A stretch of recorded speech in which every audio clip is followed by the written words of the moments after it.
तो बच्चों आज हम लोग सीखने जा रहे हैं हीट ऑफ रिएक्शन। क्या सीखेंगे? Heat of reaction. आइए देखें, सीखे और समझें। तो मान लो हम एक ले लेते हैं टेस्ट ट्यूब। ये है एक टेस्ट ट्यूब, ध्यान से देखते जाओ।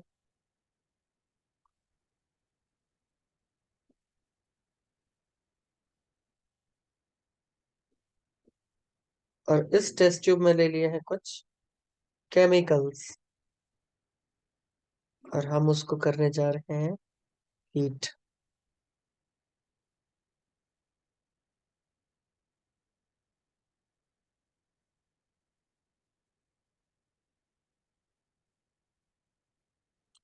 ठीक है, और हम इसको क्या कर रहे हैं? हीट कर रहे हैं। ओके, हम इधर बना देते हैं एक बर्नर।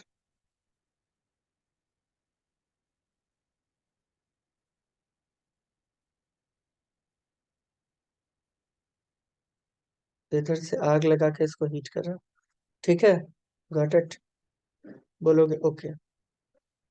और इसमें मान लो दो तीन कंपाउंड है, ये है, ये है, ये वाला एक कंपाउंड है, देख लो। एक ये वाला कंपाउंड है।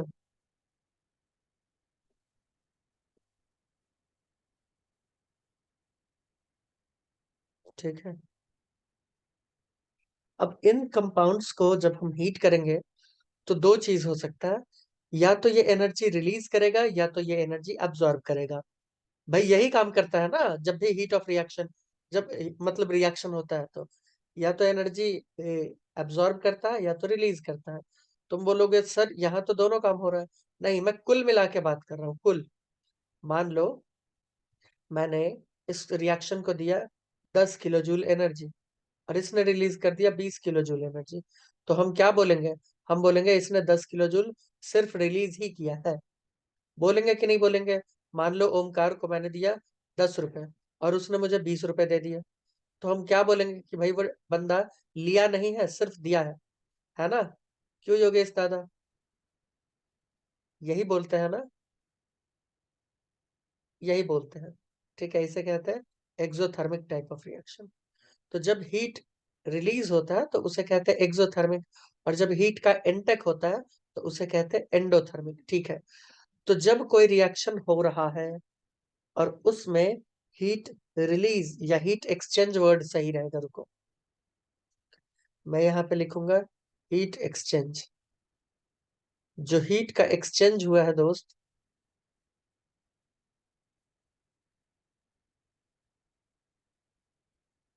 मैक्सिमम रिएक्शन तुम्हें पता होगा ओपन एयर में होता है। तो मुझे एक बात बताना, अगर एयर मतलब खुली जगह पे होगा, बर्तन बंद नहीं होगा, तो क्या वहां पे प्रेशर कांस्टेंट होगा? हाँ या ना? सोचिए और बताइए जल्दी जल्दी। देखो तुम लोग रिस्पॉन्ड ही नहीं कर रहे। ओमकार? नहीं। हाँ सर। अरे, ओपन टेस्ट ट्यूब में होगा योगेश, तो प्रेशर तो हाँ हाँ कांस्टेंट हाँ। होगा ना। एटमॉस्फेरिक हाँ, प्रेशर, 180। है ना? हाँ, 1 atm। तो मैं लिख देता हूँ प्रेशर कांस्टेंट। अब योगेश दादा तुम बताओ जरा कि अगर कांस्टेंट प्रेशर पे मैं क्यू की बात करूं तो उसके लिए क्या वर्ड यूज करते हैं? क्यू एट कांस्टेंट प्रेशर, यानी क्यूपी लिख सकते हैं हम इसको, है ना? तो क्यूपी बराबर क्या होता है? तुम बोलोगे सर ये तो डेल्टा एच हो गया फिर। Delta H. हाँ। तो क्या मैं इसको डेल्टा एच लिख सकता हूँ? तुम बोलोगे बिल्कुल। अब याद रखना, तुम जितना भी रिएक्शन पढ़ोगे केमिस्ट्री में आगे, सब जगह delta H delta H delta H, ज्यादातर जगह डेल्टा एच ही लिखता है, 90%। तो अब समझ में आ रहा है वो क्यों लिखता है। किसी रिएक्शन में कितना हीट का एक्सचेंज हुआ है, हीट मतलब एनर्जी का एक्सचेंज हुआ है, लेनी देनी, उसको डेल्टा एच क्यों लिखता है, समझ में आ ही गया होगा। क्योंकि ज्यादातर हम्म। रिएक्शन ओपन एनवायरनमेंट में होता है जहां प्रेशर क्या हो जाता है दोस्त? कांस्टेंट। और कांस्टेंट प्रेशर को ही तो हम डेल्टा एच कहते हैं। Got it? यस बताइए। सर। ठीक है, बहुत अच्छी बात। तो ये डेल्टा एच होता क्या है? और देखिए आगे। एक मिनट।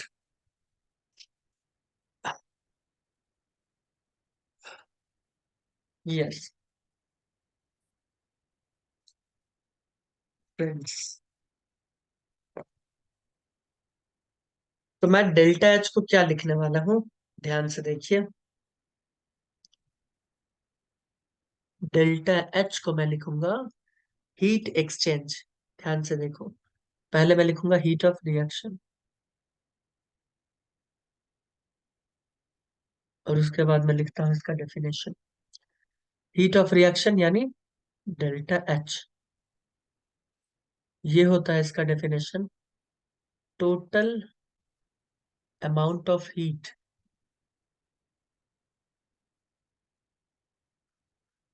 एक्सचेंज्ड। आर्यन आ गया? During complete reaction. Aryan, Aryan are you back in the business? Yes आ गया सर। क्या? तो देखो आर्यन, ध्यान से सुनो, मैं बोल रहा हूँ कि कोई भी रिएक्शन जो ओपन टेस्ट ट्यूब में होगा, तो ओपन टेस्ट ट्यूब मतलब प्रेशर क्या हो गया, कांस्टेंट, क्योंकि प्रेशर वहां पे 1 atm ही रहेगा, आया ना? तो उस केस में हीट एक्सचेंज।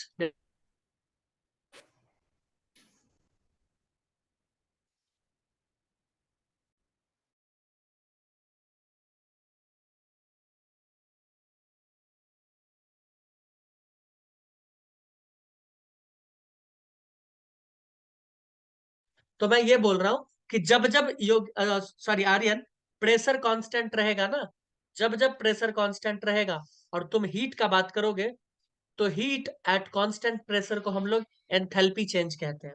ठीक है योगे, आर्यन, इसीलिए मैंने हाँ सर। हीट ऑफ रिएक्शन में क्या लिखा है कि अगर कोई रिएक्शन हुआ और उसमें हीट या तो लिया जा रहा है या तो हीट दिया जा रहा है, यानी हीट का एक्सचेंज हो रहा है, और वो ओपन टेस्ट ट्यूब में हो रहा है, जनरली होता ही है, तो उस हीट के एक्सचेंज को हम डेल्टा एच से दिखाते हैं, और इसी डेल्टा एच को हम लोग कहते हैं heat of reaction. Got it? अगर ये डेल्टा एच, ध्यान से सुन लो दोस्त, अगर ये डेल्टा एच पॉजिटिव हो गया, अगर ये डेल्टा एच पॉजिटिव हो गया, इसका मतलब रिएक्शन क्या कर रहा है, हीट ले रहा है, एनर्जी ले रहा है। क्यों योगेश दादा? भाई पॉजिटिव यानी ले यस सर। रहा है, और एनर्जी ले हम्म। रहा है, इसका मतलब क्या हो जाएगा, एंडो या एक्सो? एंडोथर्मिक है ना? एंडो। हम्म। तो अब याद रखना, ये डेल्टा एच आगे भी काम देगा, और नेगेटिव यानी एक्सोथर्मिक। ठीक, बोलोगे ठीक यहाँ पे? यहाँ पे कोई दिक्कत नहीं है हम लोगों को, मैं बोलूंगा ठीक है, कोई दिक्कत नहीं है, तो बहुत अच्छी बात। अब आओ हम बात करते हैं इसी हीट ऑफ रिएक्शन के अलग अलग फॉर्म के बारे में, या इसका क्लासिफिकेशन देख लो। आइए बढ़े आगे, बढ़ते हैं।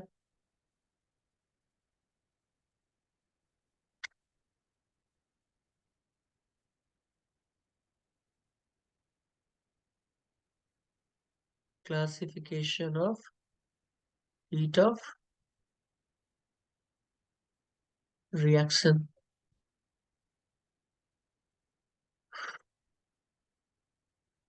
तो देखो classification of heat of reaction के बारे में, तो हीट ऑफ रिएक्शन को हम अलग अलग रिएक्शन के प्रोसेस या रिएक्शन के मैकेनिज्म पे के आधार पे अलग अलग तरीके से जानते हैं। तुम बोलोगे सर समझे नहीं, तो पहले मैं ये लिख देता हूं, उसके बाद मैं समझाता भी हूँ, है ना? सो हीट ऑफ रिएक्शन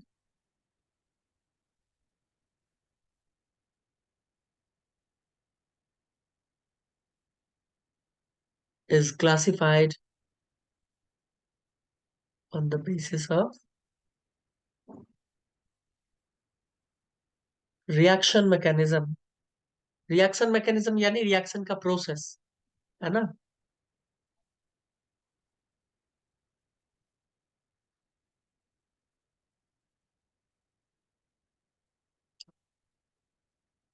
ठीक है, उस रिएक्शन के प्रोसेस के बारे में वो बात कर रहा है।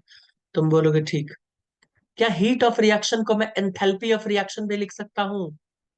तुम बोलोगे बिल्कुल लिख सकते हैं, है ना? तो मैं लिख रहा हूं एंथैल्पी ऑफ रिएक्शन कितने अलग अलग तरीके से आप दिखा सकते हो। एंथैल्पी मतलब एनर्जी ही होता है, हीट ही होता है। तो एंथैल्पी ऑफ रिएक्शन लिखो या तो हीट ऑफ रिएक्शन लिखो, बात बराबर है। बात क्या है? बराबर। पहला मैं लिखूंगा इसका टाइप। इसके बहुत सारे टाइप होते हैं, जितना बनाना है उतना बना लो। अगर किसी रिएक्शन में मान लो एसिड और बेस आपस में रिएक्ट होते हैं, तो उस तरह के रिएक्शन को हम लोग क्या कहते हैं दोस्त? तुम बोलोगे उस तरह के रिएक्शन को हम लोग न्यूट्रलाइजेशन रिएक्शन कहते हैं, बचपन में पढ़े होगे, है ना? एसिड और बेस रिएक्ट करके न्यूट्रल हो जाता है, सॉल्ट वाटर। याद आ रहा हम्म। है? तो कहते हैं हाँ सर। Neutralisation reaction. तो जहां हो रहा है न्यूट्रलाइजेशन रिएक्शन, वहां जो हीट का एक्सचेंज होगा उसे कहते हैं हीट ऑफ न्यूट्रलाइजेशन या एंथैल्पी ऑफ न्यूट्रलाइजेशन। देखिए कितना इजी है टर्म। तो इसको क्या बोलेंगे? इसमें जो हीट का एक्सचेंज होगा इस रिएक्शन में क्या बोलेंगे योगेश?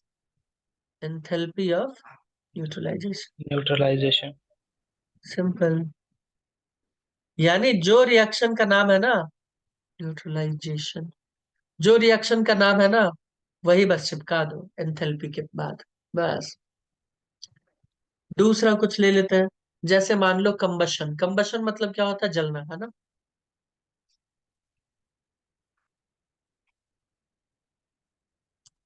कंबशन मतलब जलना होता है, ठीक है। तो इसे हम लोग क्या कहते हैं? इसको, इसके लिए क्या वर्ड यूज करेंगे? एंथैल्पी ऑफ कंबशन या हीट ऑफ कंबशन। तो हीट ऑफ कंबशन मार्केट में ज्यादा चलता है, तो मैं वही लिख दूं, हीट ऑफ कंबशन। एंथैल्पी भी कोई अगर लिखता है तो दिक्कत वाली बात नहीं है। ये कंबशन रिएक्शन हुआ, जैसे किसी भी चीज का रिएक्शन अगर ऑक्सीजन से करवाते हैं तो वो होता है कंबशन, है ना? ऑक्सीजन खुद जलता नहीं है, दूसरों को जलाता है। Got it? बोलो। अगर मान लो कोई यस सर। चीज बन रहा है, फॉर्मेशन वाला कुछ चीज हो रहा है, तो उसके लिए क्या वर्ड यूज करेंगे? उसके लिए हम यूज करेंगे हीट ऑफ फॉर्मेशन। क्या कहेंगे? हीट ऑफ फॉर्मेशन या एंथैल्पी ऑफ फॉर्मेशन, ठीक है। और भी कुछ हो सकता है। हाँ, बॉन्ड का अगर मान लो फॉर्मेशन हो रहा है, ध्यान से सुनो भैया, बॉन्ड का अगर फॉर्मेशन हुआ तो हम क्या लिखेंगे योगेश दादा? बॉन्ड एंथैल्पी या एंथैल्पी ऑफ बॉन्ड फॉर्मेशन लिख सकते हैं ना? हम्म। और बॉन्ड एंथैल्पी तो हम पढ़ ही चुके हैं, है ना? बीई कहाँ? तो केमिकल बॉन्डिंग चैप्टर में बॉन्ड एंथैल्पी, बॉन्ड बनाने के लिए जो एनर्जी। अगर वेपराइजेशन होता है तो हीट ऑफ वेपराइजेशन होगा कि नहीं होगा? मैं लिख दूं ये दोनों चीज, ऐसे बहुत सारे हो जाएंगे। ऐसे क्या हो जाएंगे? बहुत सारे। चलो मैं दो लिख देता हूँ, है ना? Bond formation.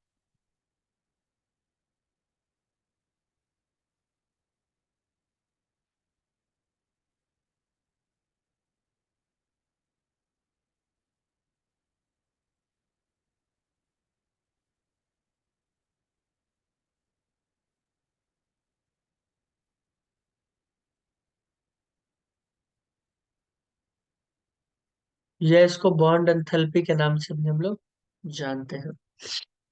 दूसरा होता है वेपराइजेशन।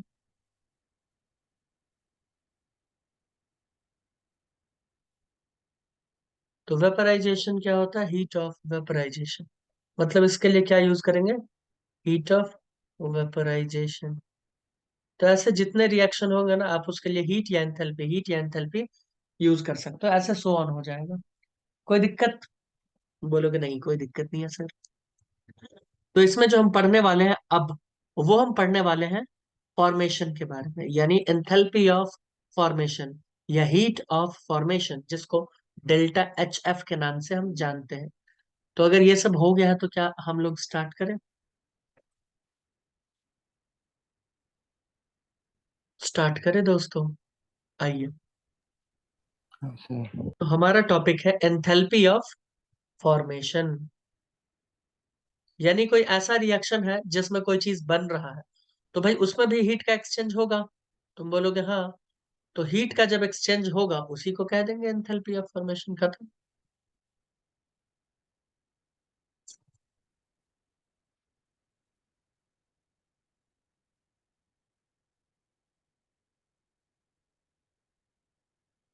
इसको कैसे दिखाते हैं? Delta H F. ठीक है, डेल्टा एच एफ। अब ये डेल्टा एच एफ का डेफिनेशन बहुत इंपॉर्टेंट है। तुम जानते हो थर्मोडायनेमिक्स में इक्वेशन से ज्यादा इंपॉर्टेंट उनके टर्मिनोलॉजी है। तो डेल्टा एच एफ को अगर आपको समझना है तो इसके डेफिनेशन को आप समझो। ये कहता है कि हीट का जो भी एक्सचेंज हुआ है, मतलब या तो लेना या तो देना, जो भी हुआ है, वो एक मोल मॉलिक्यूल के फॉर्मेशन के लिए, है ना, वो एक मोल मॉलिक्यूल के फॉर्मेशन के लिए जिसमें रिएक्टेंट अपने नेचुरल फॉर्म में रिएक्ट करके बने हो। तुम बोलोगे नहीं सर, नहीं समझ में आया। तो अभी बताते हैं, एक बार डेफिनेशन। डेफिनेशन लिखो। Total amount of heat exchange, total amount of heat exchange. Exchange क्यों लिख रहे हैं बार बार? क्योंकि ये ले भी सकता है और ये दे भी सकता है ना।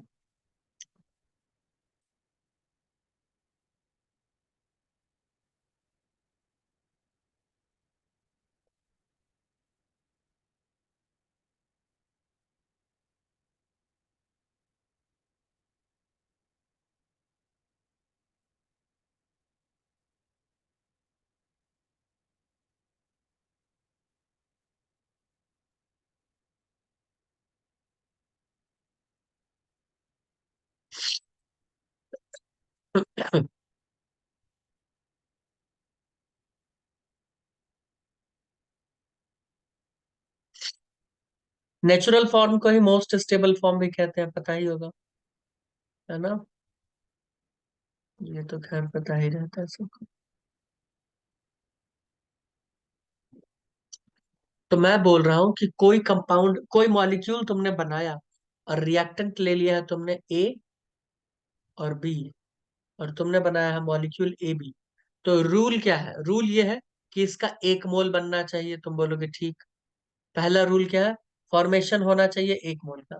उसके अलावा ये होना चाहिए अपने नेचुरल स्टेट में, ये होना चाहिए अपने नेचुरल स्टेट में। तुम बोलोगे ठीक।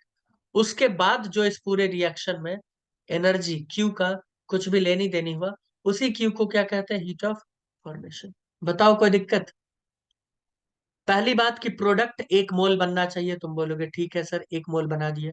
दूसरी बात, जो रिएक्टेंट है आपके, वो नेचुरल स्टेट में होना चाहिए और आपस में तब रिएक्शन होना चाहिए।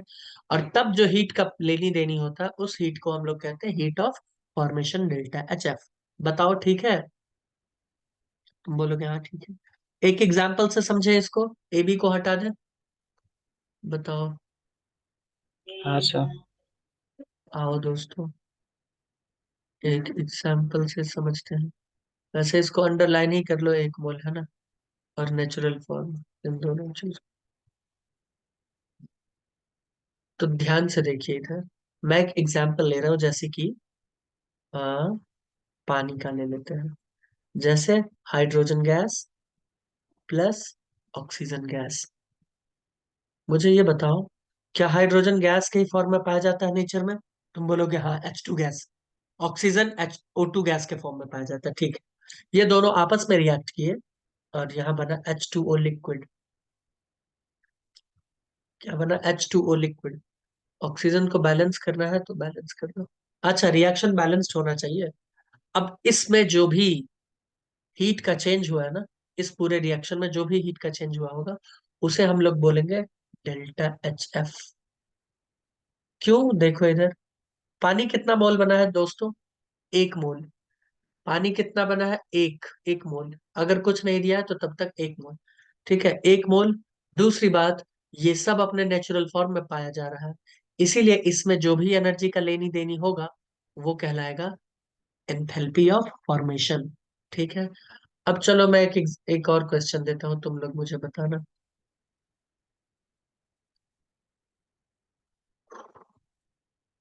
कार्बन है, डायमंड, अभी लिखना मत, प्लस O2 गैस,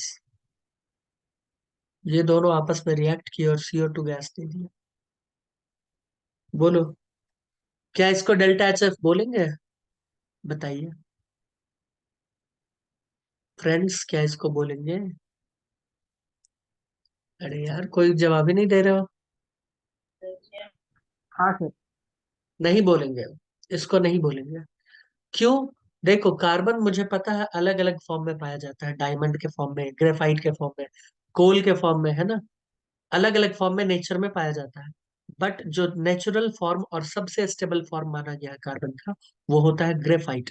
चाहो तो यहाँ पे मैं कोपचे में लिख देता हूँ कुछ कुछ। ठीक है। कार्बन प्योर नहीं है, यस। तो यहाँ डालेंगे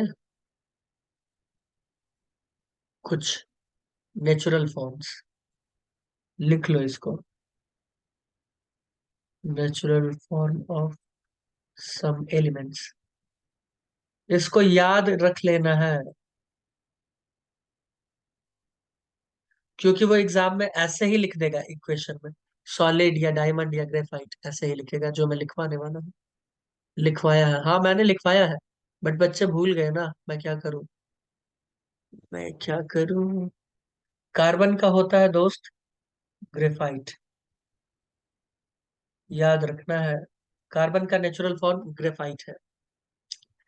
सल्फर का अगर लिखेगा तो उसका फॉर्म होना चाहिए रोम्बिक। वो मेंशन कर देगा उसमें, वो उसमें मेंशन करेगा। अगर रोम्बिक छोड़ के कुछ और मेंशन करे तो वो नेचुरल नहीं होगा। फॉस्फोरस होना चाहिए येलो कलर का, है ना।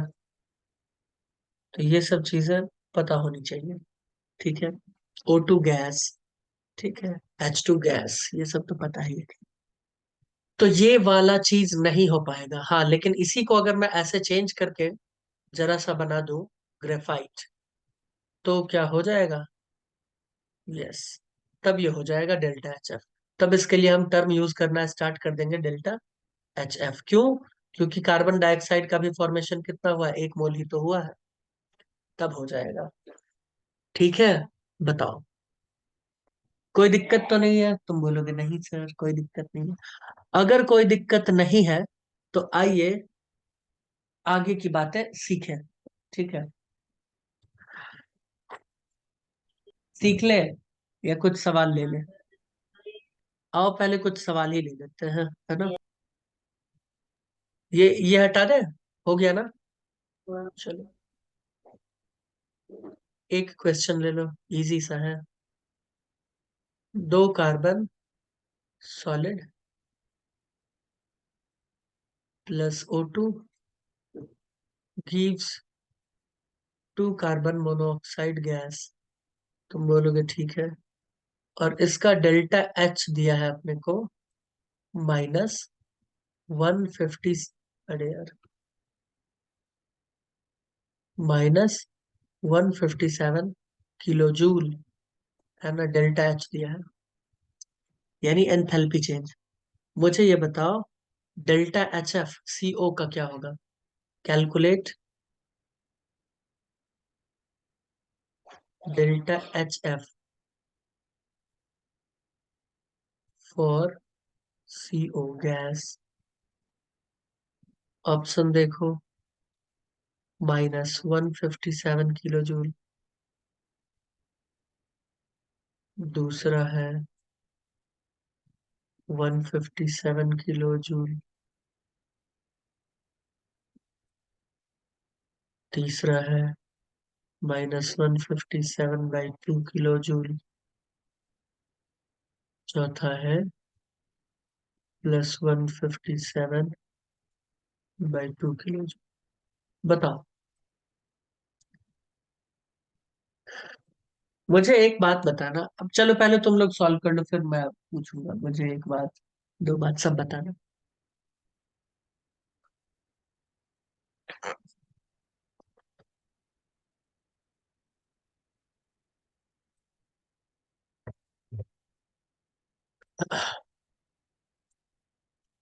आ गया आंसर? बताओ या मैं ही बताऊं? बताओ, ऑप्शन 1 2 3 4। आर्यन बताओ टू भाई। टू हो कौन सा? सकता है क्या सर? कौन टू? सेकेंड। सेकंड? हाँ। No no no no no no. आइए देखिए गड़बड़ कहाँ हुआ।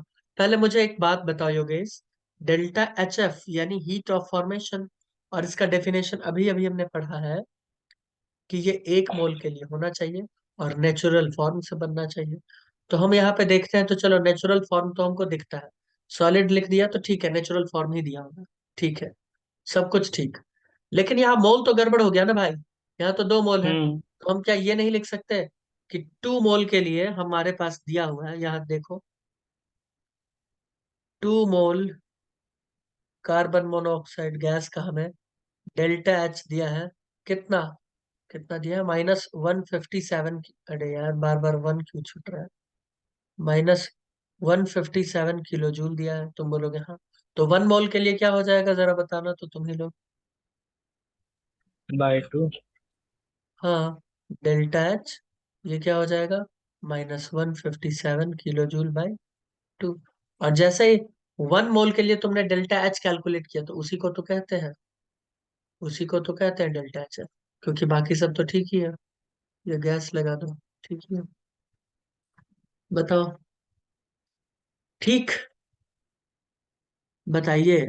अगर ठीक है तो एक और सवाल हो जाए, एक, चलो एक और ले लो। योगेश दादा कोई दिक्कत तो नहीं है, तुम नहीं कंफ्यूज सर। हो गए होगे कि नेचुरल फॉर्म है कि नहीं। अगर सॉलिड वॉलिड दे हम्म। दिया ना तो ठीक है, पकड़ लो हम्म। भाई, ठीक। अब देखो ये सवाल, ये भी काफी अच्छा है। मृणाली समझ में आया, आर्यन समझ आया, ये बस अपना मूर्ति बन के बैठे हो।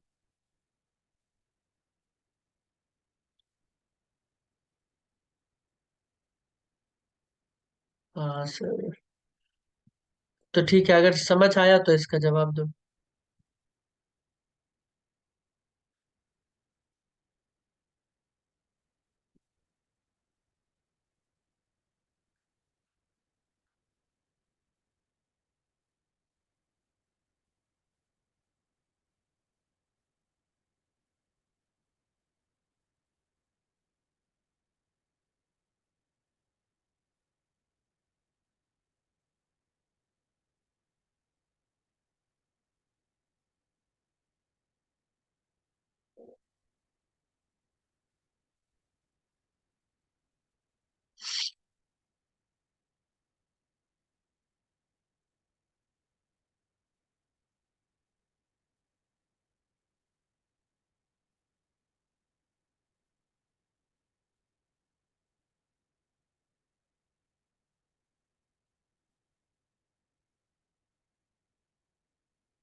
आ गया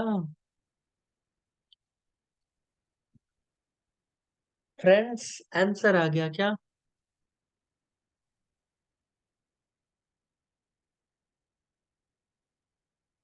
योगेश, मृणाली।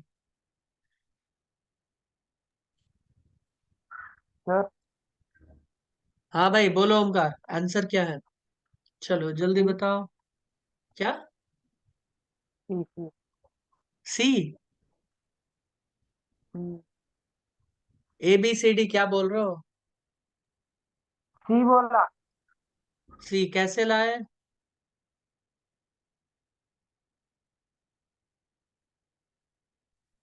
बताओ। मैंने बहुत अलग किया है। अरे तो अलग किए हो तो बता नहीं सकते। माइंड कैलकुलेशन किया है सर।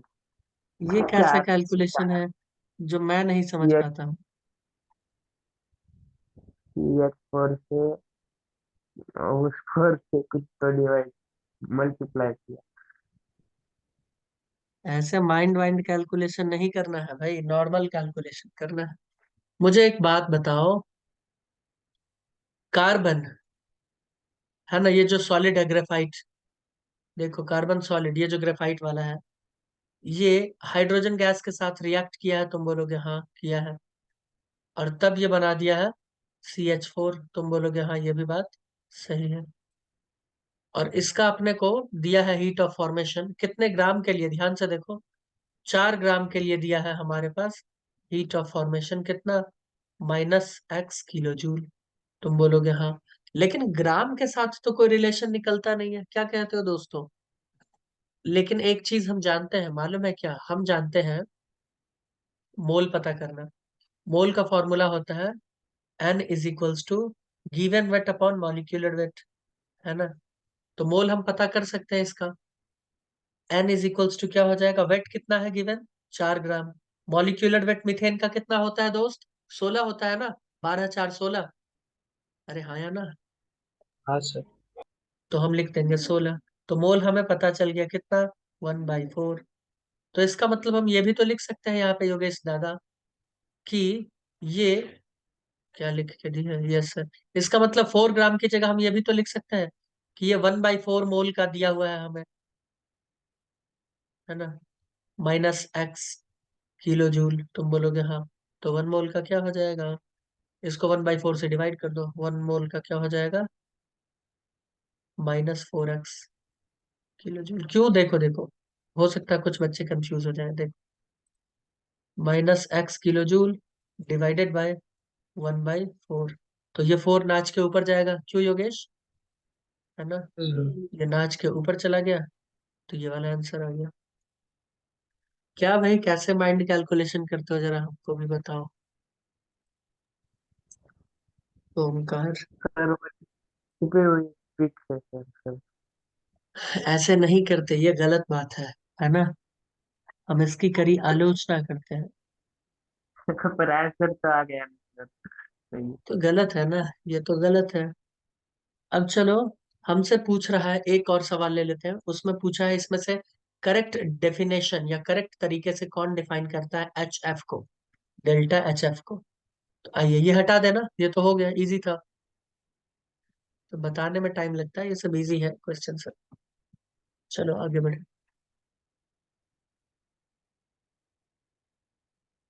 आर्यन, समझ में आया? हाँ सर, थोड़ा बहुत। थोड़ा बहुत बोल दिए ना, बस क्योंकि पिछले उसी में हम लेक्चर खुश में हैं। अरे तो उसको कंप्लीट कर लो भाई, ये तो काफी इजी है। देख रहा हूँ कितना स्लोली स्लोली पढ़ाते हैं। किसी दिन मृणाली के यहाँ जाओ, वो भी जा रहा है ओमकार भी पढ़ने के लिए, बैठ के पूरा निपटा दो। देखो, एक बार चैप्टर समझ में हाँ आ गया ना, तो याद करने के लिए कुछ नहीं करना पड़ेगा। आज से हजारों साल के बाद कॉपी पलट दोगे ना, याद आ जाएगा सब कुछ, है ना? याद मैं नहीं हाँ बोल रहा हूँ करने के लिए, चैप्टर बस फील ले लो। याद तो तुमको अपना करना ही पड़ेगा, एग्जाम के टाइम में कर लेना याद, 2 मिनट में हो जाएगा। हाँ। कहाँ हो अभी भी, मौसी के यहाँ? नहीं, आ गया मैं अपने घर, इसी चलो रात आ गया अच्छी था। बात, ये तो अच्छी बात है।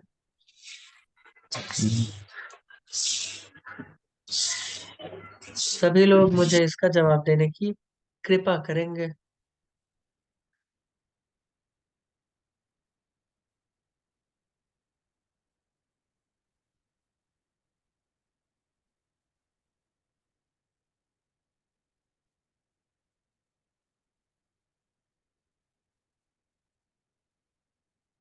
ओमकार, आंसर तो दो। माइंड में कैलकुलेट तो होने तो। ऐसा मत करो, मैं बार बार बोल रहा हूँ, ऐसे नहीं मत आता करो। मुझे। कॉपी पे कैलकुलेट करना सीखो। जो सब डेफिनेशन बताते हैं उसी को बस अप्लाई कर दो, सिंपल। वही तो नहीं लगता। क्यों, डेफिनेशन तो अभी पढ़ाया है ना। बताइए, which of the following reaction defines delta H F, इसमें से कौन सा रिएक्शन ऐसा है जो और डेल्टा एच एफ को डिफाइन कर देगा? 4।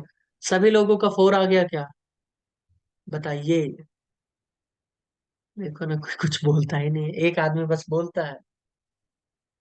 भाई बाकी लोग भी तो बोलो। यस सर, 4 आ गया। वो है। हाँ सर। ओमकार का बस नहीं आया, है ना, क्योंकि ओमकार माइंड हम्म, कैलकुलेशन कर रहा है। चलो, तो इसमें कोई दिक्कत तो नहीं है ना? आगे मीटिंग, अभी तो टाइम है, टाइम है। चलो कोई नहीं, एक और सवाल देंगे। लेकिन उससे पहले मैं बता दूं कि मुझे एक बात बताना कि डेफिनेशन क्या कहता है। डेफिनेशन कहता है 1 मोल और नेचुरल फॉर्म। तो क्या इसको सही तरीके से डिफाइन किया है? 1 मोल और नेचुरल फॉर्म दिख रहा है क्या? सही है? बताओ। एलिमेंट नेचुरल फॉर्म में पाया जाना चाहिए, जैसे oxygen natural form, carbon natural form, इसमें जो भी यूज हुआ है। तो सही है ना योगेश दादा? जल्दी जल्दी जल्दी। Yes sir. मैं बोल रहा हूँ कि कार्बन डाइऑक्साइड तो बना ना, तुम बोलोगे हाँ सर बना। कितना? हाँ 1 मोल बना, तुम बोलोगे हाँ सर 1 मोल बना। तो ऑक्सीजन जो एज अ रिएक्टेंट यूज हुआ है, वो अपने नेचुरल फॉर्म में यूज होना चाहिए डेल्टा एच एफ के अकॉर्डिंग। कार्बन जो यूज हाँ होना चाहिए वो नेचुरल फॉर्म में यूज होना चाहिए। तो हुआ है ना, वही मैं पूछ रहा हूँ।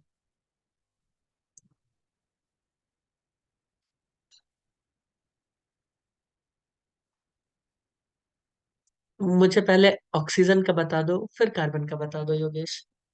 क्या ऑक्सीजन नेचुरल फॉर्म में यूज हुआ है एज इन रिएक्टेंट? योगेश दादा कहीं कंफ्यूज तो नहीं हो गया? हाँ सर।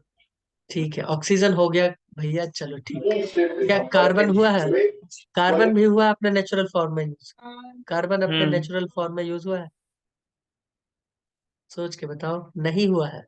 कार्बन नेचुरल फॉर्म होता है ग्रेफाइट, अभी अभी मैंने लिखवाया था देखो हाँ यहाँ। कार्बन, कार्बन ग्रेफाइट के ही फॉर्म में यूज होना चाहिए। तो ये गलत है हम्म। आंसर। ये तो हो गया गलत।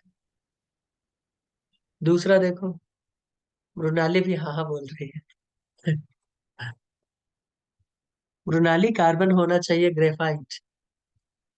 Answer 2 correct. फिर आंसर 2 सेकंड। देखो। हाँ सेकंड हाँ। देखो देखो। यस।